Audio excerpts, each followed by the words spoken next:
Juste am tegna am'izao fahatsiarovana ny fetifetiny zao inona ny hoe zavatra hoe azo asongady raha ny anona hoe avy amin'izy nareo manatitra an'izy. Ya, so betsaka fanontaniana zay moa avy amin'ny antoko SPM zay zany naterny teo miaraka amin'ny avy amin'ny filoam-pirenena mivady ary aminay moa misy membre gouvernement koa zany gouvernemanta ny fotoana isan-taona io miara-olo zahay ary mankahery zay mbola tapahoazina hatramin'izao ary mankahery rehetrarehetra zava-dehibe tokony asongadina amin'izao vaninandro zao ankoatra ny fahatsiarovana sy fiaraha-mientina fiaraha-miory amin'ny rehetrarehetra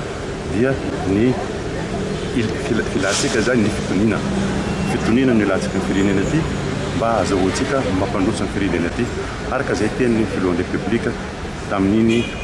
le nataony tany diavolohany amin'ny fisandratana amin'ny 2030 ka manentana rehetrarehetra mba hotony mba hijery ny tombontsoa firenena no ambony indrindra zay to.